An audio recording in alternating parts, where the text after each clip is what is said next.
características de los carcinomas diferenciados y ahora vamos a hablar de los carcinomas indiferenciados.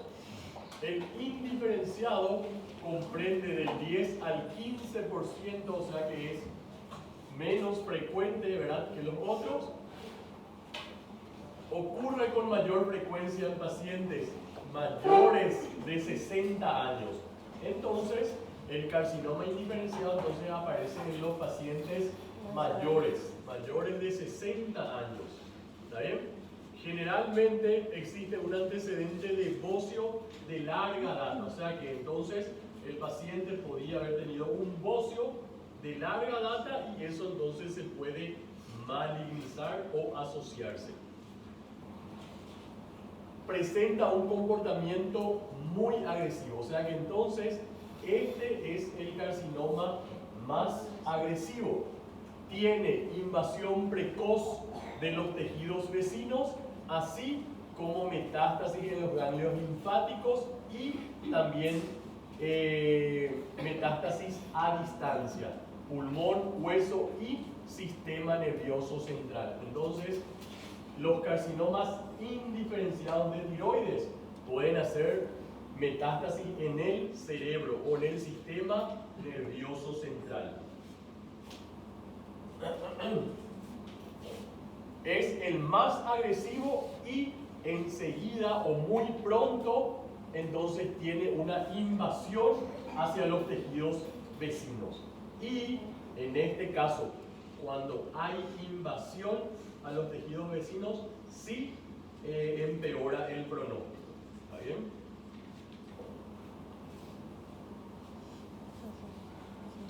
Como dice que tiene una invasión precoz a los tejidos vecinos, ¿con qué otra patología tiroidea vamos a hacer el diagnóstico diferencial?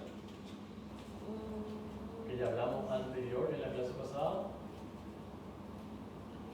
¿Cuál de las patologías quedaba duro como piedra? La tiroiditis de Riedel. Dijimos que la tiroiditis de Riedel tenía una consistencia dura y que podía invadir o podía adherirse a los órganos vecinos, ¿verdad? Entonces tenemos que hacer el diagnóstico diferencial con el carcinoma indiferenciado o anaplásico. Ojo entonces, diagnóstico diferencial del carcinoma indiferenciado o anaplásico, tiroiditis de Riedel. ¿Cuál era otra característica de la tiroiditis de Riedel o Riedel? Síntomas compresivos y adherencia a los órganos vecinos. Entonces, ¿cuáles podían ser una de las complicaciones? Además de la compresión, disnea, y al tratar de sacar la glándula podríamos lesionar la tráquea, entonces necesitamos de traqueostomía.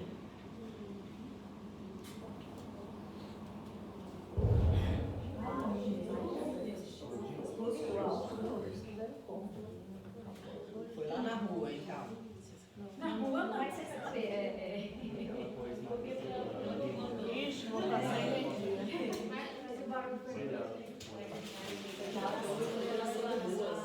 Tô sem energia, tá? Certeza. Aí a gente vai ficar sem energia. Mas se ela tá aí, não pode dar ajuda diferente.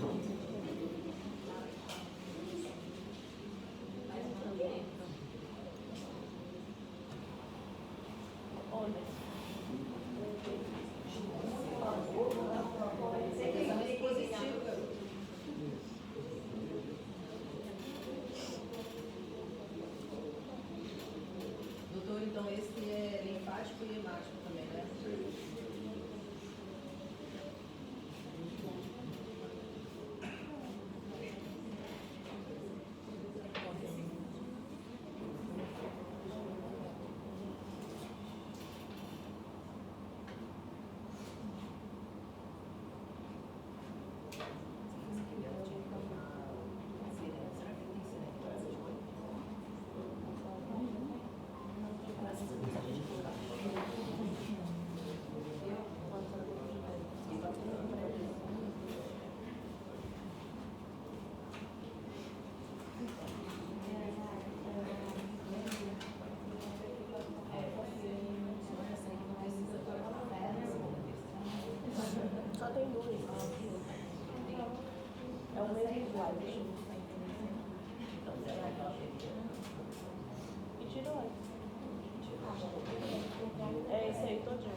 slides. Tá bom, pode ser.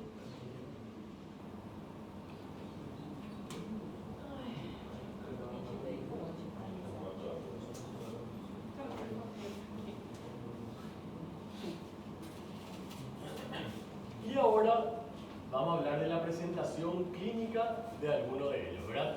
El carcinoma diferenciado se manifiesta entonces como un bocio nodular eutiroideo duro y de crecimiento lento, ¿verdad? Entonces, el carcinoma diferenciado va a tener un crecimiento lento, a diferencia del indiferenciado, que el crecimiento va a ser rápido.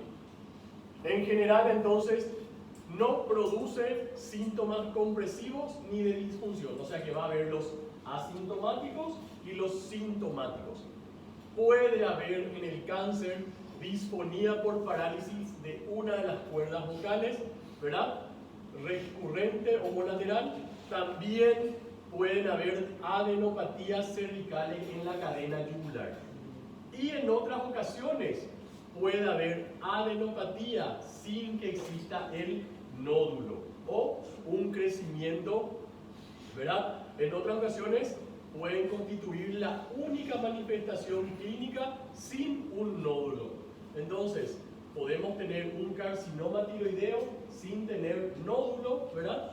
Palpable, pero vamos a tener adenopatías cervicales, que puede ser el único síntoma de la enfermedad. ¿Está bien? Ojo entonces, podemos tener adenopatías cervicales sin tener nódulos palpables. ¿Qué quiere decir eso, que no haya nódulos palpables? Menores a 1 milímetro. Puede haber un nódulo pero no palpamos. Entonces, ¿cómo vamos a hacer el diagnóstico? Con la ecografía. Por eso tenemos que pedir laboratorio, T3, T4, TSH, ecografía, ¿verdad? Ahí vamos a ver los nódulos y también vamos a ver los nódulos que no se pueden palpar.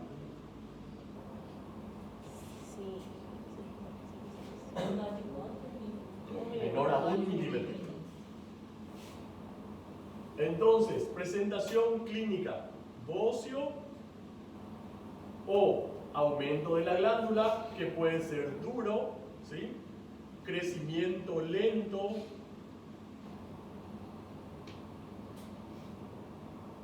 también puede haber adenopatías y puede haber disfonía.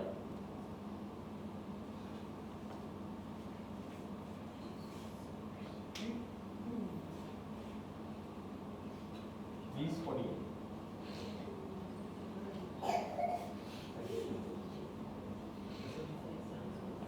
Diferenciado.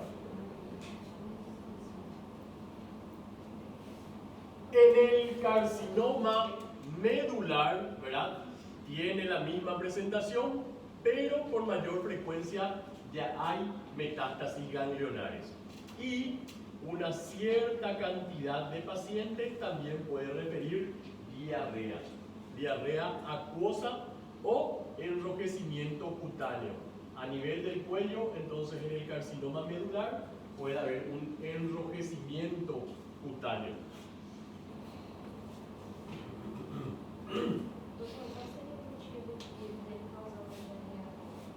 Y por el aumento, o sea que en este caso puede haber un aumento de la producción del T3, ¿verdad?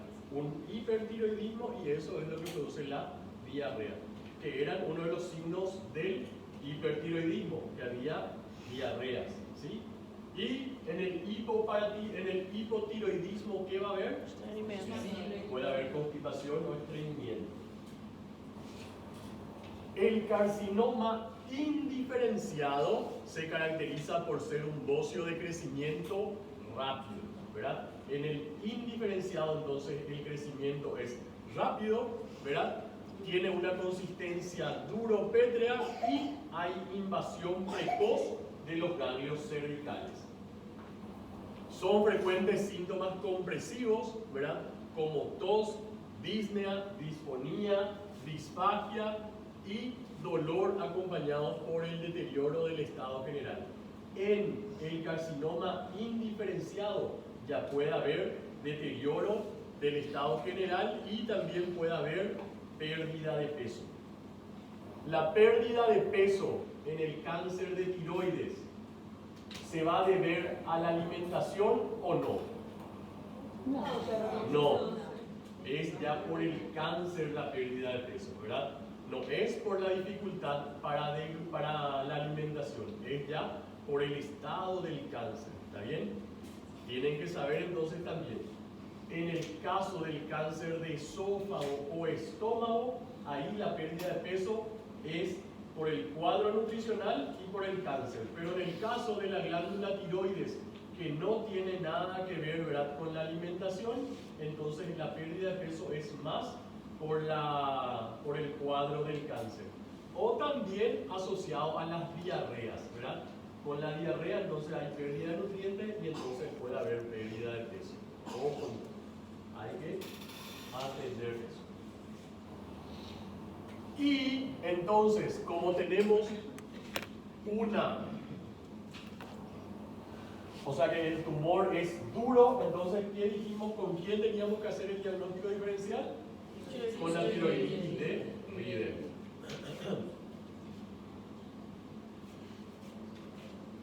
Disfonía, disfagia. ¿Y cuál es la diferencia entre disfagia y odinofagia? Dolor. Muy bien. Los exámenes complementarios. Los distintos exámenes complementarios vamos a usar ecografía, ¿verdad? Punción con aguja fina y podemos usar también centellograma. Además de los datos laboratoriales, ¿verdad? El recuento de las hormonas tiroideas. La tiroglobulina es un excelente marcador para la recidiva. O sea que entonces nosotros vamos a pedir la tiroglobulina, no generalmente para hacer el diagnóstico, sino que cuando hacemos la cirugía de la glándula, después vamos a utilizar para ver si hay una recidiva o no. ¿Entienden? Entonces se pide T3, T4, TSH, ¿sí? Y también las tiroglobulinas, pero no es para hacer el diagnóstico de cáncer, porque ¿se acuerdan que dijimos que en el carcinoma hay veces las hormonas tiroideas pueden estar normales, ¿verdad? Entonces, ¿para qué hacemos el pedido? Hacemos como un marcador para la recidiva. Después de hacer la tiroidectomía parcial o total, entonces esto nos va a servir como marcador de recidiva, no tanto como diagnóstico. Pero, ¿verdad? No es de valor para el diagnóstico inicial, más nos sirve como un marcador para las recidivas. ¿Cuánto tiempo después? ¿Y cuánto te parece?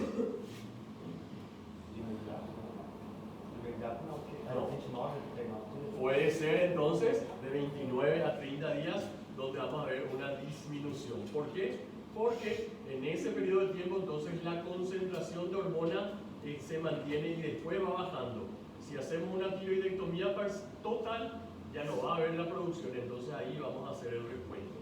Si después de ese tiempo hay un aumento o igualdad, entonces tenemos que hacer otra ecografía para ver si no quedaron, ¿verdad?, remanentes con cáncer o remanentes de tiroides que no se sacó, pero que están produciendo las hormonas. ¿Está bien? Entonces, un periodo de 29 a 39 días hacemos el recuento entonces. Excelente acotación.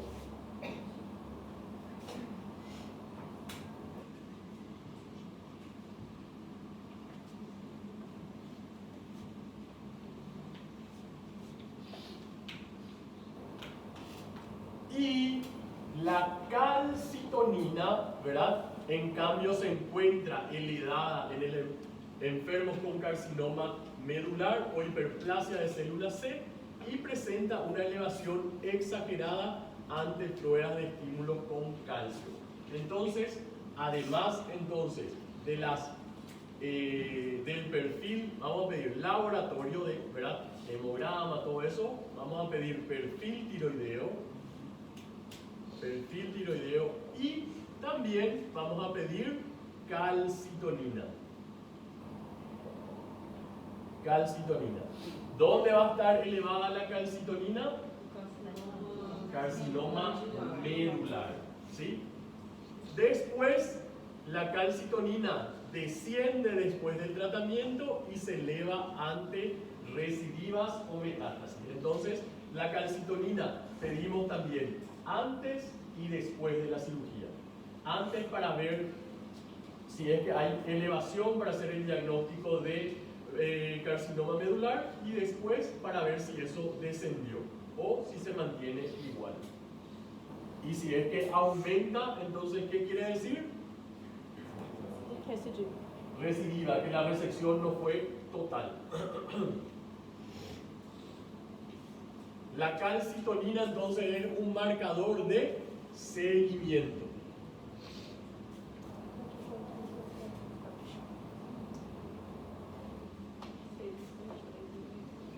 Y otro grupo va a hablar del tratamiento quirúrgico.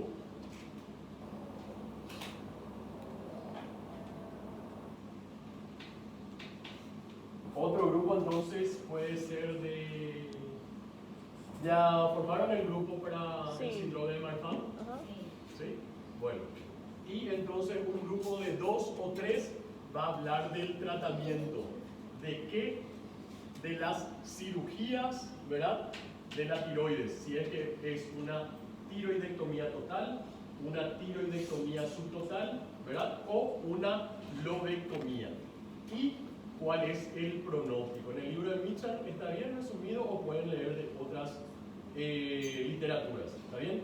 Entonces, la tiroidectomía, no muy largo, sino que qué va a hacer, qué se retira y en qué patología vamos a usar y cuál es el pronóstico de vida.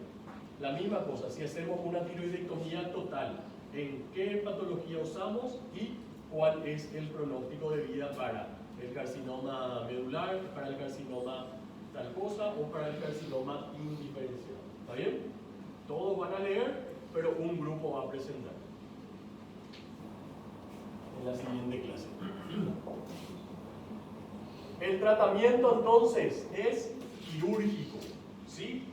Podemos hacer tiroidectomía total o parcial o subtotal. Parcial o subtotal. Y ahí ustedes entonces van a ver para el carcinoma medular qué usamos, para el carcinoma papilar qué usamos y cuál va a ser el pronóstico para cada uno. ¿Está bien?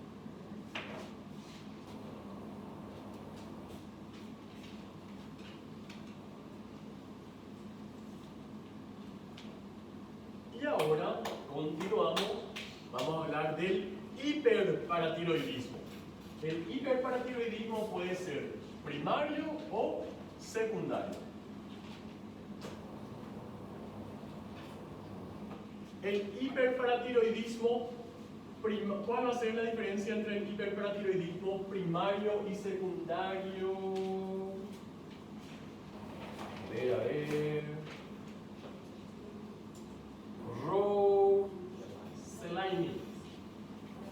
Rosselaine. ¿Cuál es la diferencia entre un hiperparatiroidismo primario y secundario?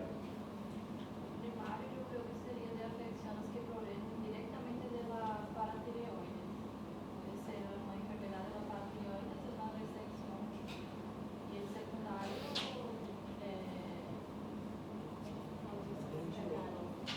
Muy bien.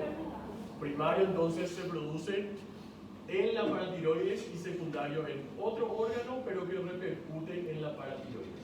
Excelente, muy bien. Entonces, el hiperparatiroidismo primario es la afección producida por el exceso de secreción de hormona paratiroidea a partir de una patología primaria de las glándulas paratiroides, ¿sí? puede ocurrir entre los 30 y 70 años y es más frecuente en el sexo femenino.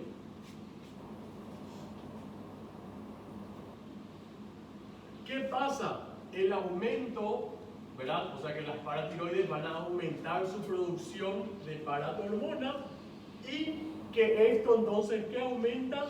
La remodelación ósea con liberación de calcio al líquido extracelular, ¿verdad? Entonces, ¿qué vamos a tener? Vamos a tener una hipercalcemia. Va a haber una hipercalcemia. ¿Por qué? Porque se va a retirar el calcio, puede ser del hueso o de otro lado, y se distribuye en el tejido extracelular, que es la sangre. También, ¿verdad? Por parte del riñón, que aumenta la reabsorción de calcio e incrementa la reabsorción tubular. Entonces, en el riñón va a haber un aumento de la reabsorción del calcio. ¿Y eso qué nos puede causar? Pedro, ¿verdad? ¿Tu nombre? ¿Yo? José. José. ¿Y quién era Pedro? Ya salió. No había un Pedro acá. Pedro, entonces. Pedro, si hay un aumento de la reabsorción de calcio en el riñón, ¿qué nos puede producir? Y eso se va a reproducir como cálculos. Cálculos entonces aumenta el incremento de reabsorción tubular y eso entonces aumenta la producción de cálculos renales en el hiperparatiroidismo.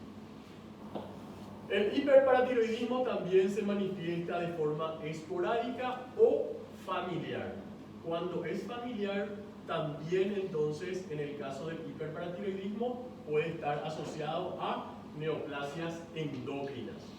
Acá viene del tipo 1 y 2, ¿verdad? Y en el de la glándula tiroides, ¿con quién es asociada?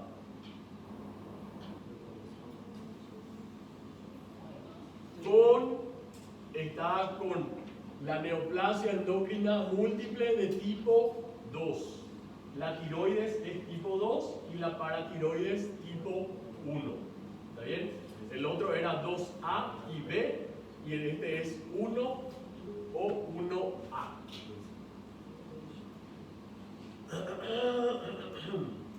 ¿Dónde estaba asociado? Entonces, también el hiperparatiroidismo se puede asociar a neoplasias endócrinas múltiples.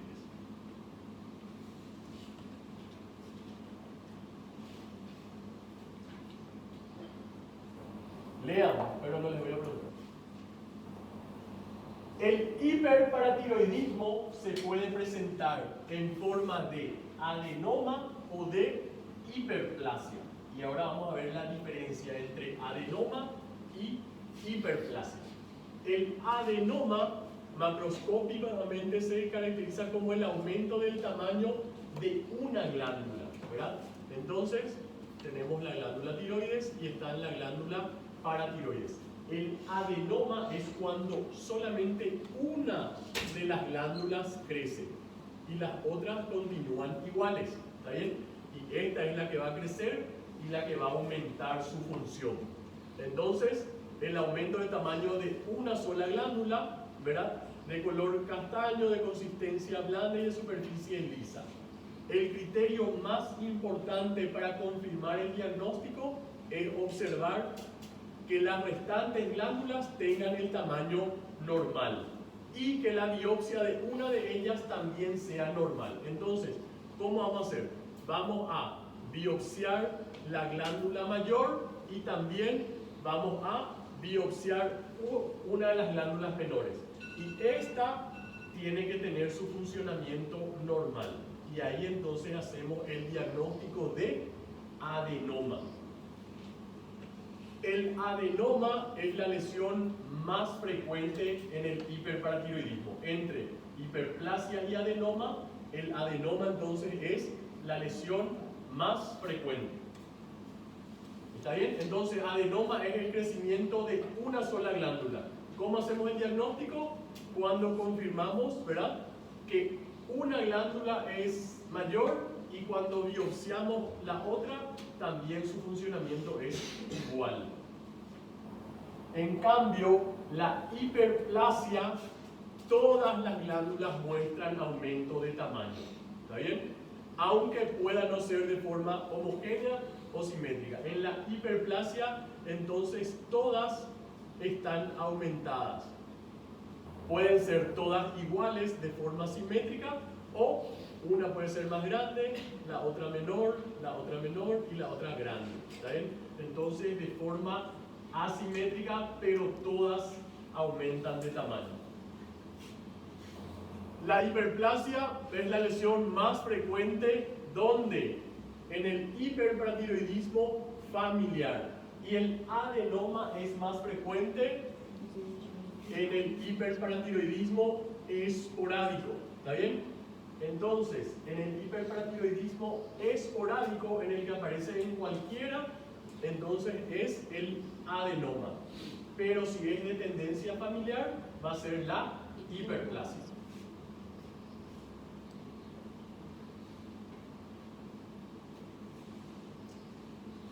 Y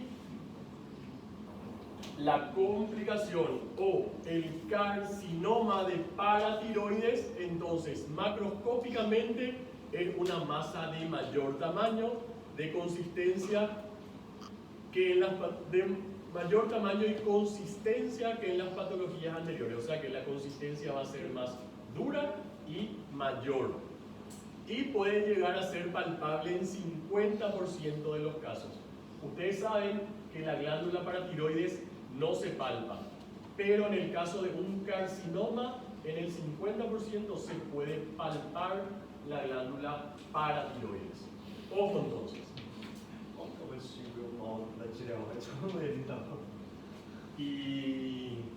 Y bueno, y ahí va a ser difícil pero vas a tener un parámetro, y entonces ahí vas a usar la ecografía. ¿Sí? Ahí vas a usar la ecografía para determinar si es la glándula paratiroides o es un nódulo tiroideo. ¿Okay? Vas a palpar, ¿cierto? Vas a sentir que hay ahí un aumento, pero va a ser difícil determinar cuál es. Entonces ahí usamos la ecografía. Y ahí determinamos si es la paratiroides o es un nódulo tiroideo. El diagnóstico se confirma por la existencia de invasión vascular y de tejidos vecinos o de metástasis ganglionares a distancia. El tratamiento, la presentación. El hiperparatiroidismo puede presentarse de dos formas. Puede ser asintomático o sintomático.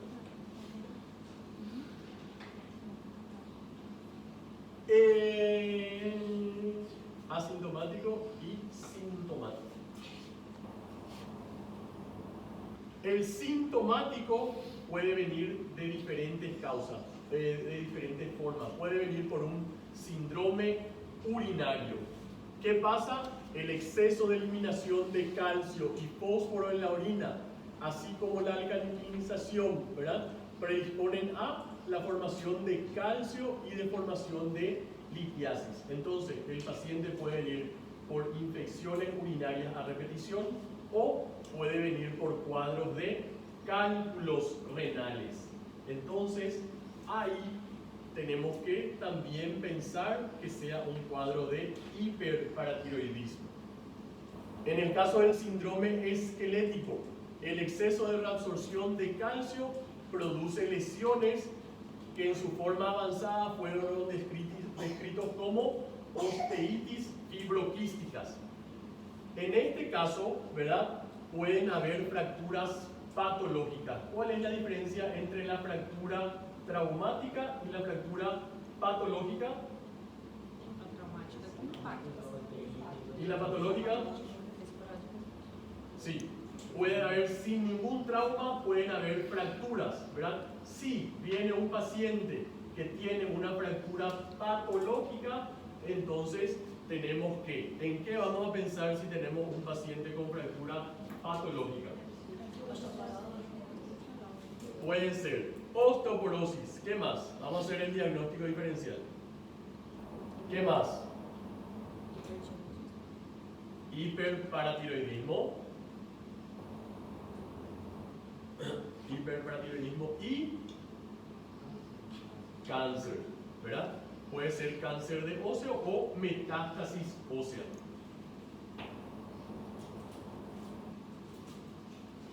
O también, en un caso así más de Dr. House, entonces alguna patología que haya una alteración en la producción de calcio, ¿verdad?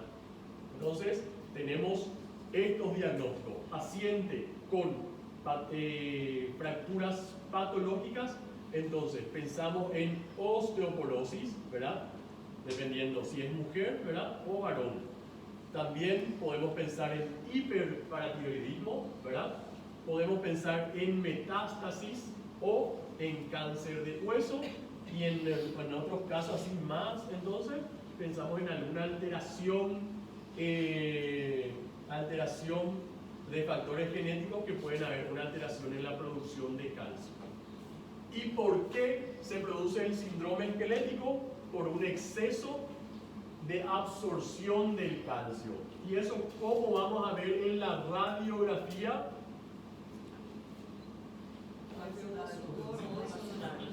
Disminución de la opacidad, ¿verdad? El hueso va a ser radio opaco, va a ser blanco, ¿verdad? Y si es que hay reabsorción ósea, entonces pueden aparecer manchas que son radiolúcidas, o sea que van a haber disminución de la blancura, o sea que van a estar atenuados. Puede ser como sacabocados o como pequeñas manchas de color gris, ¿verdad? Entonces ahí tenemos que sospechar de una metástasis o podemos pedir hormona paratiroidea, ¿verdad? O, ¿qué más podemos pedir? En sangre, calcio en sangre. Si es que se reabsorbe del hueso y se pasa a la corriente sanguínea, ¿qué va a haber? Hipercalcemia.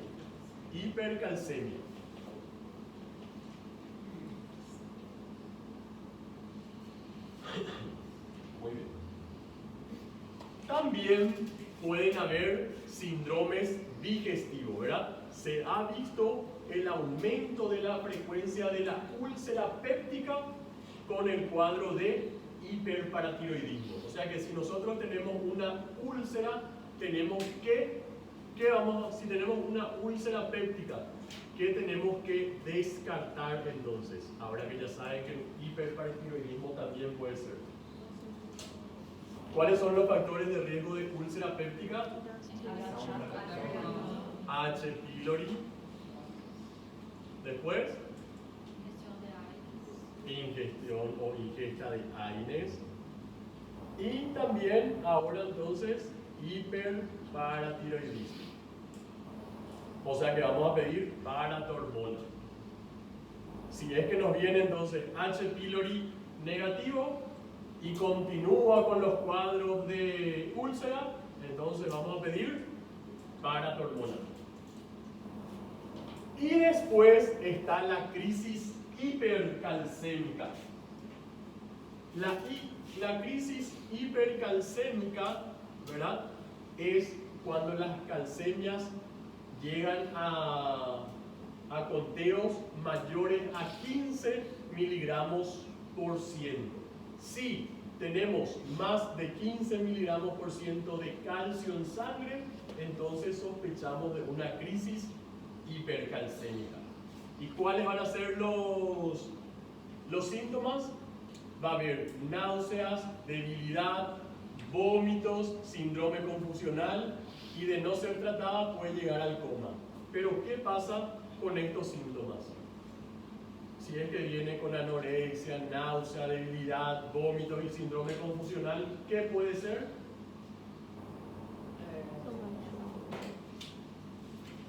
Puede ser cualquier cosa. Cualquier enfermedad nos puede dar náusea, debilidad, vómito y síndrome confusional, ¿verdad? Entonces, por eso, en el caso de las hipercalcemias, cuesta un poco hacer el diagnóstico. ¿Está bien? ¿Por qué? Porque todo esto, náusea, debilidad, vómito y síndrome confusional, puede ser característico de cualquier otra enfermedad. No vamos a pensar, no tiene un carcinoma de faringe. Pero, entonces, tienen que saber cuáles son los signos de hipercalcemia, anorexia, náuseas, debilidad, vómito y síndrome confusional. Y el diagnóstico, ¿cómo vamos a hacer? Vamos a hacer por hipercalcemia, ¿sí? Después, y completamos se completa con hipercalciuria, hiperfosfaturia y hipofosfatemia. Ojo entonces, hipofosfatemia y hiperfosfaturia. Va a haber aumento del fósforo en la orina y disminución del fósforo en la sangre. Va a haber hipercalciuria y también hipercalcemia. Ojo entonces. Pero, y esta es la última que vamos a decir de él, también hay que tener en cuenta otros diagnósticos diferenciales que pueden aumentar la calcemia en sangre, que son las neoplasias con metástasis óseas. Pueden ser algunos medicamentos, pueden aumentar el calcio en sangre, o la insuficiencia renal crónica, ¿verdad? Entonces, ¿cuál es el diagnóstico diferencial? También hay entonces casos que aumentan el calcio. ¿Y cuáles son? Neoplasias con metástasis óseas, algunos medicamentos, ¿verdad? Y la tirotoxicosis, la insuficiencia renal y la inmovilización prolongada también pueden aumentar el calcio en sangre. Y también entonces, además del laboratorio, la ecografía, que es lo que preguntó, ¿verdad? Con la ecografía entonces vamos a hacer el diagnóstico o de adenoma o de hiperplasia. Adenoma, ¿cuándo es? Una glándula. ¿Y en quiénes se ve? En forma esporádica, ¿verdad? Y la hiperplasia familiar. El tratamiento es quirúrgico.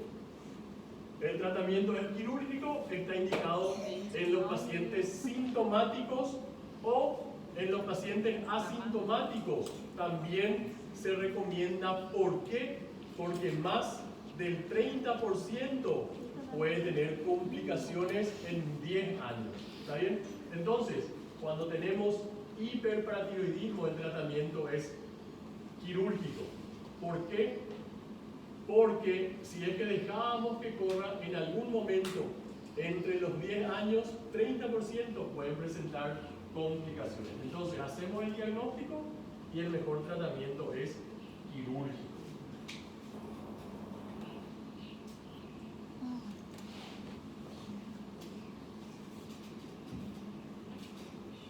Faltan 20 diapositivas nomás. Tranquilo.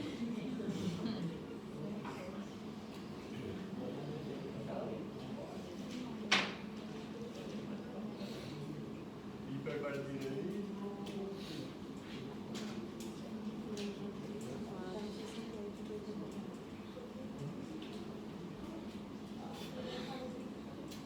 Esto no vaya. Entonces, clasificación del hiperparatiroidismo. Puede ser persistente o recurrente. Persistente es el que se produce entonces después de la cirugía. Entonces, después de la cirugía, si es que hay un hiperparatiroidismo, entonces es persistente. Y recurrente es el que sobreviene después de más de 6 meses. Entonces, acuérdense, en la glándula tiroides, paratiroides, el número es 6, ¿verdad? La misma cosa pasa con las cuerdas vocales. Si hay lesión en las cuerdas vocales, ¿cómo era la clasificación?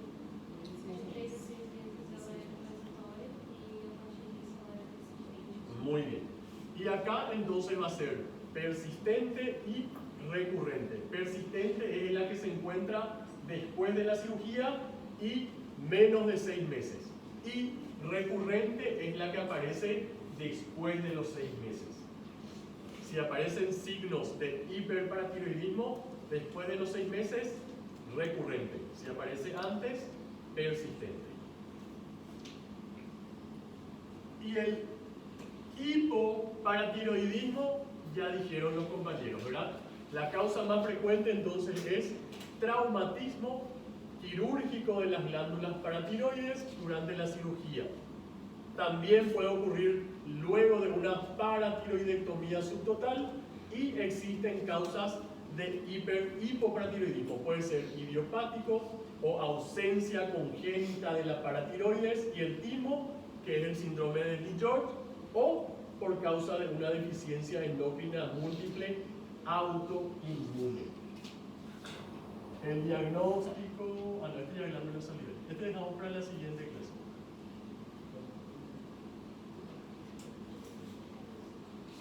Agréguenle entonces el signo de Chebostek y de Trozón. ¿Está bien? Agreguen eso en su trabajo y pasen en el grupo. La semana que viene entonces van a hablar de síndrome de Marfan y tratamiento quirúrgico de la tiroidectomía.